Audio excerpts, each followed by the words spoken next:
So how you doing, mate? You good? I'm good. How are you, Frank? I'm alright. Good. Right, we're straight into it. This is Andi Purewal for Boxing Social in association with Betfred. I'm delighted to jump off promoter Frank Warren here at the Fury Wilder Free Press Room. Wayne's about to start, so we'll miss all Wayne stuff. But Frank, how are you doing? I'm doing okay. Yeah, I'm just counting the time down to Saturday. That's what it is now. It's a waiting game, isn't it? So just what we're doing. We're near it. It's happening tomorrow, and then we see our man in action. As we've edged ever closer, Frank, I've seen people saying it's very rare you get not just 3 good heavyweight fights, but 3 which create their own legacy. Where would you rank the Fury Wilder trilogies in comparison to past heavyweight trilogy bouts? Well, the first two. The first fight was a dramatic and a great fight to watch. And Tyson got robbed, but it was a very good fight for the fans. I mean, they loved it. A lot of people didn't think Tyson would have a chance, and he did. And the second fight, I thought, was a masterclass, probably the best performance I've seen from a British boxer coming abroad, going into the other guy's backyard, and he did what he had to do. So I think this one will be a good fight, because I feel that Wilder has got to impose himself on Tyson. If he does that, then I think you'll get a shootout between the two. Frank, I'm sure you've seen the footage of Deontay training with Malik Scott. What have you made of the footage he's released? And in particular, he's been releasing a lot of body work. What do I think of the footage? Well, he ain't going to put out bad footage.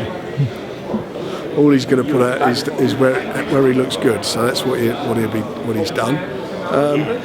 But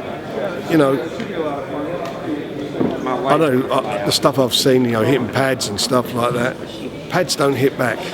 When he gets in the ring, that's where we'll see what happens. I mean, has he got the boxing brain at his age now? What's he now, 34, 35? 35, I believe. Yeah. Can he change his style? Because that's what he's got to do, because his style is made for Tyson.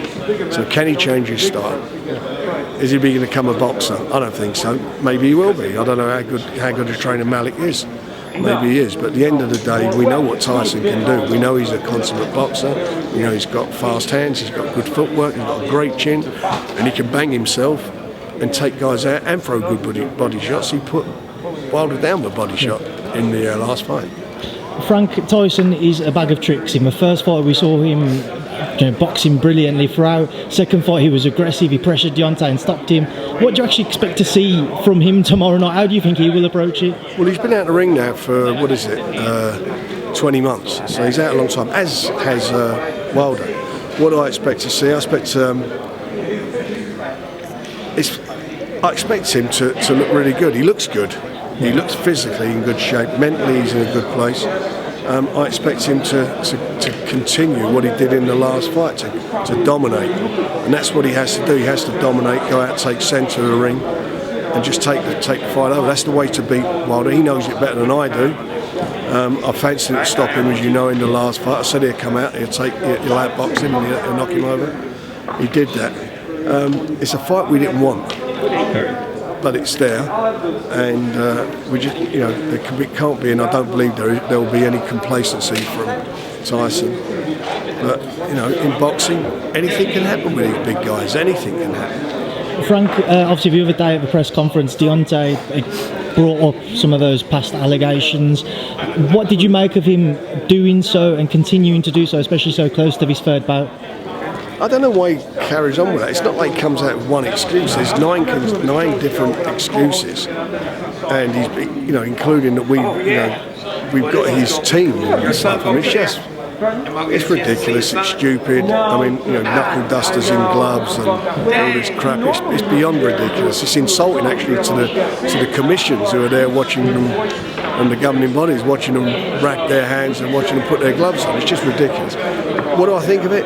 Look, if that's going to give him some bravado, that's going to, in his mind, if he's convincing himself to believe that may spur him on. But deep down, he knows he got beat by the better man. He knows that. Frank, I just also get your thoughts on the WBC announcing that the winner of White Varlin will be ordered to face the winner of Fury Wilder on Saturday. What was your take on that? They haven't put. I haven't seen anything officially yet. I mean, that's being, what's being said. But they did, who knows what's going to happen. Let's get this one out of the way, and then we'll deal with it. But Tyson's beaten Varlin already and got to sustain that bad cut. And whatever he's got to do, he'll make his choice and do it. I mean, if that is what he's ordered, if at the end of the day it's what it's ordered, then so be it. And then Tyson will make his decision as to what he wants to do. Just on that note, Frank, obviously they've announced White Varlin. There is a rematch clause, Eddie said, for the loser of that, and also there is a rematch clause for what? For White Varlin. I just want to get your take on that, and also again how that could affect any potential fight if Tyson was successful on Saturday. Well, look, there's a rematch. I don't know if there's a rematch clause. There's a rematch clause. I mean, I didn't do the deal; they did the deal. I mean, we had a rematch clause which is why this fight's on here. There are reasons you put them in there. I didn't particularly feel that there should have been another rematch. But anyway, that's what it is. That's the deal that was done, and we're stuck with it. But as far as their business, if there's a rematch clause, then how on earth are they going to be ready to fight Tyson Fury? Frank, how's that going to happen? Frank, just a couple more from me. We haven't had a chance to speak since Anthony Joshua's defeat to Alexander Usyk. I'm sure you're probably fed up of talking about it now, Frank, but what was your take when you saw AJ lose against Alexander? I was quite disappointed with his performance. I'm sure he was too. He didn't fight the way I expected him to fight. When we did you and I did our last interview, you asked me what would happen, what I felt would happen, and I felt that if Usyk was standing there still up at the end of 12 rounds, he would have outboxed him. Because that's the only way he could be there. But what I didn't expect was the way he went about it. I didn't expect him to be on the outside, beating him to the jab, beating AJ to the jab. I don't think AJ used his physical superiority or attributes. He just didn't use them. He didn't seem like he wanted to throw punches or engage. And that's what it was. At the end of the day, the better man won on the night. Much better man won on the night. No debate about the decision. And if they fight again, I believe it'll be the same result, and he may wind up stopping him because he weren't far off stopping. I think he was about to throw the towel in in the last round. Frank, I've seen some people suggest that since AJ lost to Ruiz in New York, he's been maybe a bit more tentative and a little bit more wary of letting his hands go the way he had previously. Have you seen that yourself in him? Yeah, that's what I've said. I mean, I've said that for a while. He's wobbled in Klitschko onwards. He's wobbled in every fight. And you only wobble if you get caught, and mostly you get caught when you're a big puncher like him, when you let your shots go, because as soon as you let those shots go, you're basically exposing your chin. And I've seen it a lot of times with big punching fighters that they start getting clipped back, they suddenly they change what they're doing. He did that with Ruiz in the second fight. He was totally unfit. Boxed really well, but on the back foot, and in the fourth round when he got clipped back left, he didn't want to know. He went on his bike. I didn't see anything. What was strange about that fight, I didn't see anything change from round 1 to round 12. I didn't hear the corner, because they were mic'd up the corner. I didn't hear anything. And he sort of, at one stage I was telling him he was doing well, when obviously he wasn't doing well. So I was surprised at that. And why would you be telling a fighter he's doing well when he's not? You're telling him. I mean, if it was even, I would tell the fighter he's behind on points. You got to do a bit more.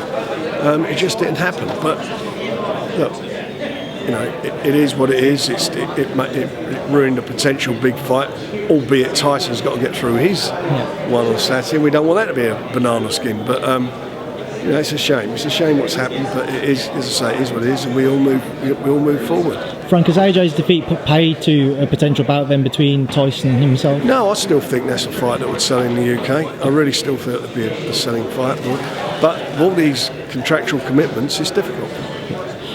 Frank, just want to get an update as well on Joe Joyce. I've seen some talks with Luis Ortiz. Have you got any update with regards to that? We're working on his fights at the moment. We're just waiting to see where we are with the WBO and with the mandatory, number one. Number two is we're hoping to have him out in November or December.